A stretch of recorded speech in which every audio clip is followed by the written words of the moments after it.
they do this year, spending according to their estimates, higher than dropped it and higher the large portion of activity is really of activity. However, investments stay flat spending, which is so roughly spending roughly about 60-70% of GDP. And then here you can see government spending flat,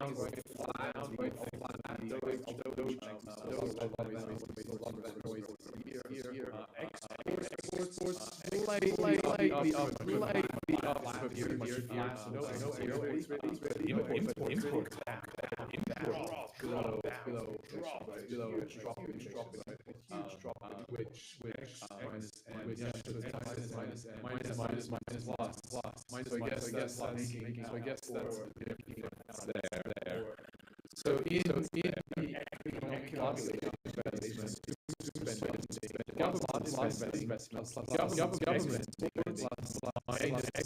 government minus huge negative, right? So here huge negative, right? So the imports actually are contributing.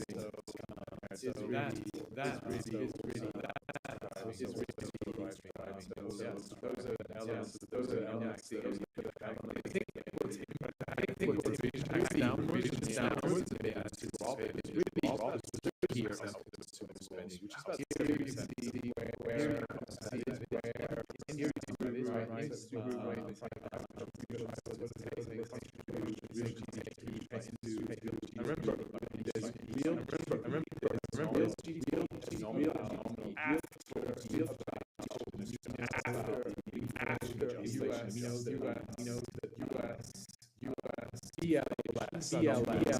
number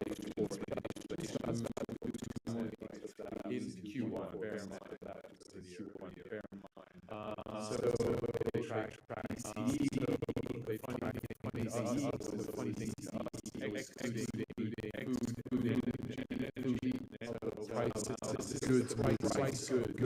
how the CPI moves, not how the CPI moves in terms of expensive, but how the goods expensive, but how the cost of goods taken there. So that is really the big day yesterday. The other again here, this is publicity letter, where they're just talking about how that has impacted the economy. And here you see a huge drop. And so what that meant is a drop in more exports coming in. So coming back to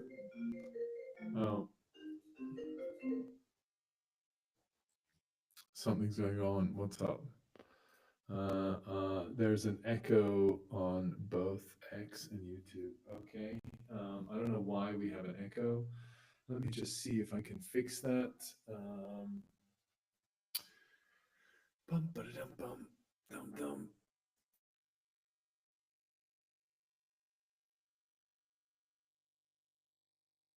And how about now? As you still have an echo, you can mute your recording, but you can't switch mics. Can you hear me? Can you hear me? Yeah, it should be good now. Echo canceling. I'm canceling the echo. Let me know in the chat if it's still echo. Now it's good. Okay. Phew. Sorry, guys. I mean, you get to hear me double. There you go. Double whammy. How about you like that? Anyway, so just coming back to the GDP. Yeah, so it's pretty by industry. Anyway, we've been talking about this here, but then you can see the imports, right? So significant negative imports. So this is really hitting historical levels. And he's saying this spike comes as businesses rush to front load ahead of newly imposed tariffs. But weren't the tariffs in April? So the tariffs, but I guess everybody knew the tariffs were coming. And if the tariffs were coming, they started to front load their imports. And so hence a big drop in. So does that mean that will switch around and we'll see Q2 be a big boom? And I think that's what everybody's anticipating. Let's see. We've got lots to see ahead. But I think, the other thing that's really happening right now is the dollar is dropping. So that should be good for exports. The exports become cheaper, especially in the tech sector. Ultimately more and more international currencies, e.g. the euro or the dollar, maybe the yen, because this is usually against the Dixie, which is against the dollar spot index. I'm not sure, it doesn't sound like the Dixie, but it's usually a basket of different products, 6 different currencies: yen, euro, pound. They'll all be able to afford more US tech and US defense equipment, right? I mean, ultimately, that's really what it is. We just had the NATO summit. So again, I think defense contracts are pretty interesting to have a look at. Palantir, obviously, one of the more modern ones. The other ones are all on the secondary market, right? And so anyway, those are like Android. What are the other Anduril? What else is there? Yeah, I mean, have a look at what that is. But yeah, I think, on that note, Fannie Mae and Freddie Mac are ordered, according to the Associated Press, ordered to consider crypto as an asset when buying real estate, right? So you can actually use that as collateral, borrow against it, and then buy housing. Right? U.S. regulator, again, Cointelegraph even orders Fannie Mae and Freddie Mac to consider crypto for mortgages. And I guess it's all sort of leading towards a stable coin economy, right? So all of a sudden, I can settle my Freddie Mac and Fannie Mae mortgage with stable coins because the banks can give me a mortgage and loan in stable coins. And I'm underwriting that in the form with crypto. Or is it Fannie Mae and Freddie Mac that can buy treasuries and then issue mortgages in stablecoins? So this is a huge play here. And what does that mean? That means that Fannie Mae and Freddie Mac will be buying government treasuries. Remember, we had true treasury releases. We had one back in 19 billion 20-year bonds that didn't get sold. The Treasury needed to buy it. And then we had a 10 billion 10-year bond sale that didn't get sold out. So the Treasury needed to buy more there. Now, all of a sudden, I'm issuing stable coins or mortgages. I can actually buy and back those stable coins, not only against the real estate out there, but I will buy treasuries using Fannie Mae and Freddie Mac to be able to then issue stable coins and give the mortgages out in stable coins. That is sort of what I'm reading into this. If you guys know better, let me know. What do you think? Do you think that's the right approach? Is that what's taking place? Yeah, hey, can't hear you. Check your mic, bro. Now it's good. Thanks, Evangelic. Sorry about that. Glad you can hear me now. Yeah, a bit of a snoozer. Sorry, I haven't figured this out yet.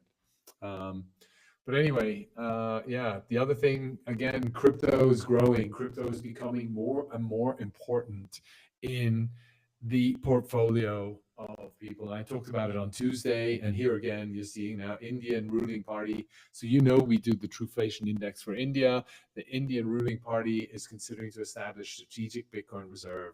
Countries are in FOMO, right? So yeah, the last one coming in is always going to be the loser because they're going to pay the highest price. And if you watched on Tuesday, we will have shown you how Truflation can help you find low points in purchasing Bitcoin and what that means for you and how you can leverage Truflation as a trading signal in your investments and purchases of Bitcoin versus just doing DCA.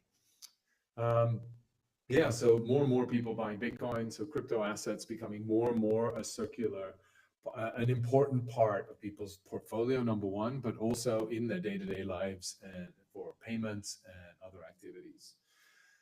Yeah, and so on that note, I mean, I think one of the other things that we were talking about is, I just saw this video, which I thought was really good. And on Tuesday, I was getting a bit on a rant and rave on Europe and why Europe, right? And I think this video, so if you don't follow Phidias, he's a social media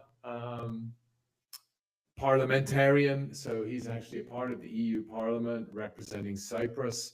And he does amazing videos, lots of insights, and is trying to drive about change with bringing transparency.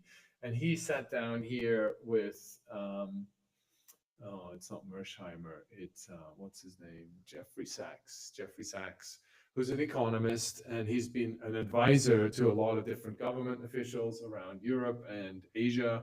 And so, listen to what he says, right?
So that sort of sums it. Oh, bugger! I didn't share the tab. But here, Europe has fallen behind technologically, sorry which guys, is really surprising. you can see the Europe, FIDES EU, Europe, EU is losing the technology race, right? And I think really he sums it up. Number one, regulation. Number two, 27 independent states. And then number three, it's really about, it's up against China, Russia, US. So these are big nations with a lot of money, might, GDP aggregate, right? And so, how does Europe, with all of its brain power, with all of its educational institutions, really drive forward and really allow breathing room for entrepreneurs? Entrepreneurship is really hard, full stop. Right. So, how do we foster more entrepreneurs? How do we foster more innovation versus just feeding the beast of existing incumbent companies? Obviously, it takes time. You need to change the mindset. There's going to be failures, and you need to lean into those failures, because out of the 10 failures, one will be a phenomenal, astounding success. ASML, a big example. Look at how they've grown and how but they're regulated by the US. They don't care about European regulations, because ultimately it's the US regulations and their partnerships with companies like NVIDIA and their integral correlation and asymmetry between what they do and what NVIDIA does and what they need. That relationship really drives things forward. Anyway, so that's why I sort of got on a bit of a rant and rave on Tuesday. Just more regulation, and really protecting incumbents for something that's totally irrelevant. So anyway, I'm not going to talk about that much anymore. But I think one other thing is we're, sort of, and the reason why I say that is I'm a part Swiss and I'm part British, so sort of half European, but I believe in the American lifestyle, the culture, and the values and the dream, right? That ability to dream and pursue betterment. That's really what we're about. And I think every entrepreneur can relate to that. Also across the team at Truflation, working on building, we're a global team with influences from everywhere. So super diverse, and ultimately, we just want to build and be successful. So that's all. But I think on Truflation, if you've gone lately, you will have noticed we've launched this 30-day date of data. Please sign up. Right? Why have we done this? We found we've had a lot of lurkers that are just sneaking the data, trying to snitch here, there, and get the data all for free. So all we want to do is just ask you for your email. That's all you need to do. Create a password. There's nothing else you need to do. That's it. And then you get full access, all of it for free. And so just that's all. I just want to give you a warning. There's no fees, no charging. you get everything. You just have a sign in, and once you sign in, you can auto sign in. And I shouldn't actually be sharing this screen. You're not seeing this screen. So anyway, I'm auto signing in. So yeah, you can actually go and experience and enjoy the full shebang. Um, let's see if you see the screen. Yeah, you did. Damn it, I didn't like that. Shit. Anyway, yeah, so you can see inflation's up, coming up again. We're on this upward trend, right? What does that mean? This sort of implies that Bitcoin is likely to go up, right? We've seen that. You see the money supply. If you haven't seen the money supply, you can see that go up. I think the other interesting thing for us is Argentina on a super road downwards. Check out this downward tick. Amazing sort of success around that. Yeah, so really well done to Argentina. Down still at 40%, which is pretty high, but still compared to where it was before, 250% a year ago. I mean, it's an amazing drop. I mean, amazing achievement. So congratulations to how that's been managed and how that's been leveraged. Yeah, I think one of the things that we did talk about, and I was going to go into last time, was really this Jevons paradox. So we were talking about this, right? Why AI is such an integral part of what we're working on, and everybody's using AI. Everybody's talking about MCP servers, and so you look at AI. What are we doing in AI? How are we improving? And what is this doing to the economy? Everybody's paranoid, worried about losses in jobs, etc. But what Jevons paradox, and this was done by some British guy, what was his name? It was William Stanley Jevons back in 1865. And obviously they were going through the industrial revolution, right? Where with the steam engine powering the train movement, factories, all of that came out of this industrial revolution. And ultimately he built out this theory that highlighted, I lost it, that highlighted, I should have done this before, that highlighted this fact that, let's just change the screen. This one, yeah.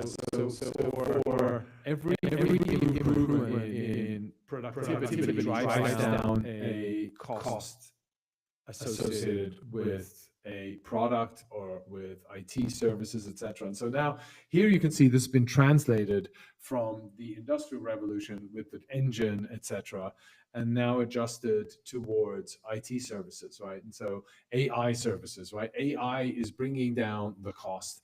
But what it does is as the cost comes down, so does the adoption and the growth happen. As we've seen with social media, you've seen commerce evolve out of that, and a whole new set of jobs. When everybody was worried the internet was going to steal all the white collar jobs, everybody's job was going to get stolen, etc. Right? And so ultimately, as cars get cheaper, we can afford more, unless you put in tariffs to block everything. But if we have global fair trade, this is the theory, right? We should be bringing down, increasing productivity, bringing down unit costs, allowing for greater consumption, and then building out different types of ecosystems and job opportunities. As the consumption grows, there's going to be different kind of servicing requirements. There's going to be different kind of advice delivered. There's going to be different kind of commerce delivered using these automation and using these tools. There's going to be a whole different set of agent development. There's going to be a whole new trading marketplace. There's going to be a whole new prediction, a new way of getting information, a new way of being informed. We had the printer. Today we have prediction markets, right? Prediction markets are going to be the new source of news. Those are going to be transponded into ways that we are going to be reading about news. And we talked about that a long time ago, where we shared with you the rise of prediction markets, right? What does that mean? We already see it today in futures, in products, but how is it translated to news with products like body market, with products, how do we actually leverage that? And how is that going to become a new form of news? We don't know yet, but that will be developed over time. So stay tuned there. Watch those markets. They just closed two rounds I think $200 million each, roughly. One at 1 billion and the other one at 2 billion. So and we're still super early, right? If we thought crypto was already, this is sort of where crypto was in 2015, 2012, 2013. So I think we'll see a big flourish of and growth in prediction markets and the ability to translate prediction markets into contracts, leveraging the blockchain to be able to then execute those contracts based on premises that are defined from a source of truth. Who is going to do the attestation? Truth Network. That's what we're here for, and that's what we're about to do. And so ultimately, all of these prediction markets will say, imagine weather goes up. You predict weather goes up. Oh, 80% of the population is predicting the weather go up. Oh, that means electricity is likely to go up. How can I buy a smart contract that if weather does actually hit that mark and it does get, I need electricity because I need to cool, I need to get electricity for my air conditioning. How do I go and buy a product that allows me to hedge myself and lock in electricity price in the event that that does happen? And the likelihood that that does happen is 85%. So that is going to be of value to me. It's going to bring down my household consumer spending because I was ahead of the curve. And all of a sudden, thanks to productivity, thanks to AI, I will be spending more and more time being more efficient around that. And I may even have an agent that I have programmed to be able to do things like that. So it's going to get much more refined in terms of how we operate and live our day-to-day lives. And then how do we find a purpose? What is the purpose for human? What will we be trying to achieve beyond efficiencies? And ultimately, I think as the show said it, as Jeffrey Sachs said it, efficiency is going to matter because all these big countries, the cat is out of the basket, so let's get involved. And so here we talk about it. It starts off in a binary to outcomes. It then becomes continuous, where it goes on to perpetual exchanges. And if you think of it, alone in crypto, you have an annual $60 trillion worth of trading volume on perpetuals. Imagine those exchanges. How much money are they making just actually enabling the trading of perpetuals, which are ongoing lifetime futures products? Anyway, so you can disperse knowledge, sort of, skin in the game, skin in the game, so it's much more accurate. People are betting on it and predicting it, unlike journalists or academics, which just write a paper about anything to get it published. Anyway, so we've talked about it for a while, and ultimately why? Because this is what Truth Network does, right? It's really going to help you in a world doing the attestation for these prediction markets to allow you to scale.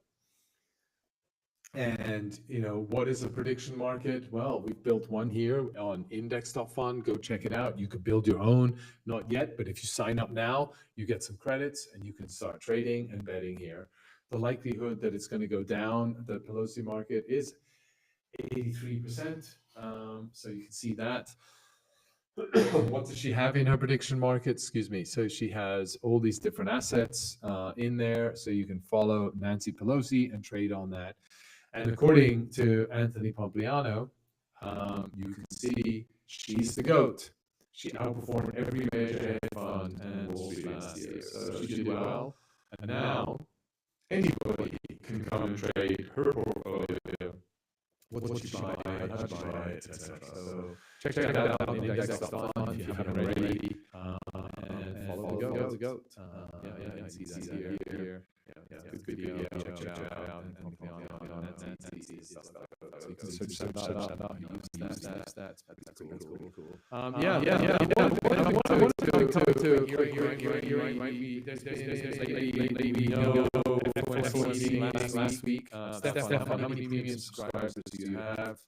Can you buy back some truth? Must burn it. Show you have faith in your future. Yeah, I have faith in your future. Anyway,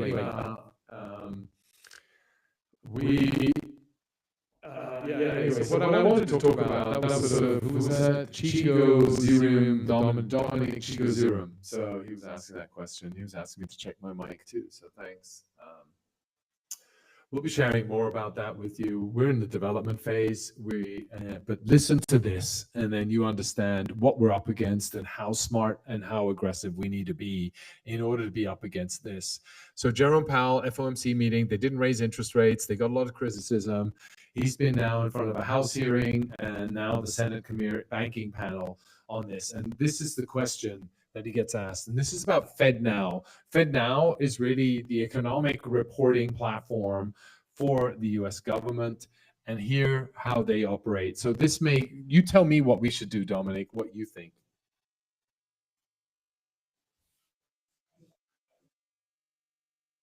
It costs $545 million. Just FedNow. That's not the BLS. The BLS is $1 billion. And so the FedNow, which is the economic reporting platform, is $545 million.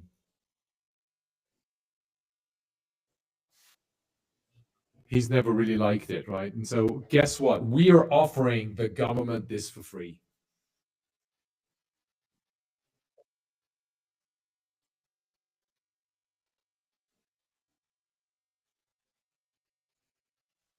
$45 million in 2025, so the total price tag is $1 billion. As you know, the Money Control Act requires the Fed to cover all the direct and indirect costs actually incurred. So can you give me an idea of what we're going to see a fee structure that's going to generate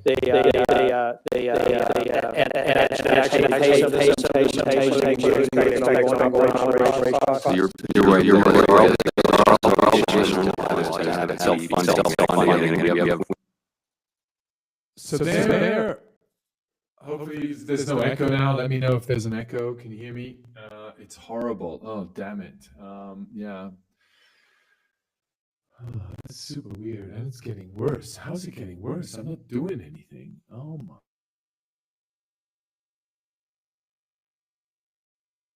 How about now? I think it's only when I show YouTube, maybe, and it's getting worse. Is it worse? It's worse and worse and worse.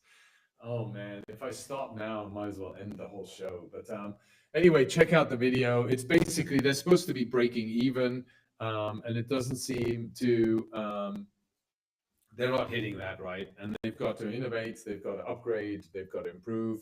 Let me stop sharing. Let's see if that helps. Maybe. How's the voice now? Is this any better? You tell me. And how's this? Is this better? Every time I share, it seems to be, now I can hear you. Yeah, so every time I share the screen, it seems to go into some wonky little thing. So I won't do that now. I don't know why. I just rebooted the computer. I did everything before the show. Yeah. Maybe again, it's Riverside. Anyway, I don't know what to do. But anyway, check it out. I mean, it's a good video, and it basically he's talking about how expensive it is. They have no visibility and no vision when it will break even. They talk about it being break even, and so it's just not seeming to work, right? So FedNow, and that's why we wrote this letter.